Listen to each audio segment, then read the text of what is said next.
सतलोक में जाने के बाद प्रत्येक प्राणी, प्रत्येक जीव हंस कहलाता है, हंस। और वहां जाने के बाद प्रत्येक का जो शरीर बनता है वो, जैसे हमें यहां शरीर मिला ये कच्चा है, किसी कारण से भी विनाश को प्राप्त हो जाता है। वहां जो शरीर मिलेगा वो कभी विनाश को नहीं प्राप्त होगा। उसमें नाड़ी तंत्र नहीं है, उसके अंदर ब्लड प्रेशर, शुगर, कैंसर आदि कोई रोग नहीं होता। वहां वृद्ध अवस्था नहीं है और वहां सदा युवा रहते हैं। जब बच्चे होते हैं ऐसे आपका परिवार होगा और बच्चे होंगे, और एक स्थिति ऐसी आती है कि वो युवा होने के बाद फिर युवा ही रहेंगे, वो सदा वृद्ध नहीं होते। और इतने शुद्ध विचार हैं, किसी चीज का अभाव नहीं है, किसी वस्तु का अभाव नहीं वहां पर।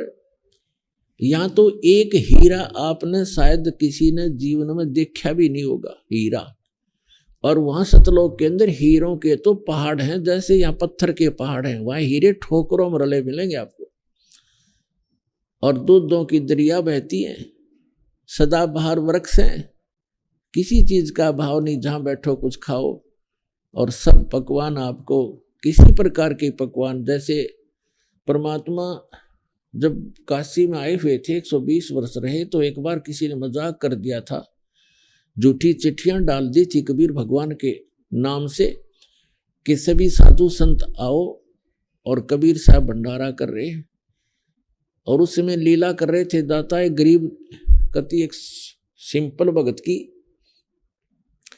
झोंपड़ी में रहा करते थे, 2 समय का मुश्किल से आहार होता था, और जिसके द्वार पर 18 लाख व्यक्ति आ गए।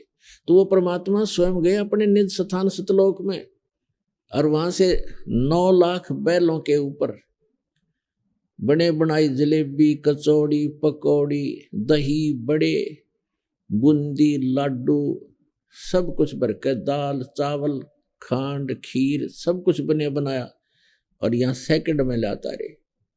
तो वहां सब वस्तुएं आपको उपलब्ध हैं। तो वहां कोई राग नहीं, कोई द्वेष नहीं। या तो हम कभी किसी जमीन के बंटवारे पर लड़ मरते हैं, जमीन वहीं रह जाती है और इंसान मर जाते हैं। तो ये वृत्ति खराब क्यों होगी हमारी? क्योंकि एक तो ज्ञान नहीं, और दूसरा हमारे साथ भगवान नहीं। जब हमारे साथ भगवान होगा और ज्ञान होगा, हमें किसी चीज का अभाव यहां भी नहीं रहेगा। जब तक आप यहां रहोगे, आपकी सुरक्षा होगी, आपके बच्चों की सुरक्षा होगी। तभी तो हम भगवान की खोज करते हैं कि हमारा परिवार सुखी रहे, हम भी निरोग रहें, हमारी अकाल मृत्यु ना हो।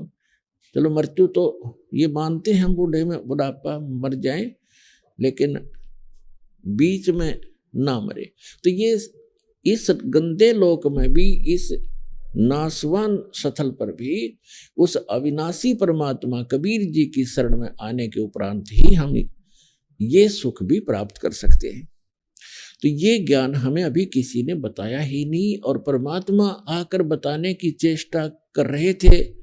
सन 1398 से सन 1518 तक 120 वर्ष परमेश्वर यहाँ रहे, एक जुल्हा गरीब की भूमिका, निर्धन की भूमिका की। अब वो भूमिका क्यों की? क्योंकि 5 दिन के अंदर इस समागम के दौरान हम आपको परमात्मा की रह कर विस्तार से, जितनी हमारी बुद्धि काम करेगी दास की, आपको सब कथाएं सुनाएंगे, तब समझ में आएंगी।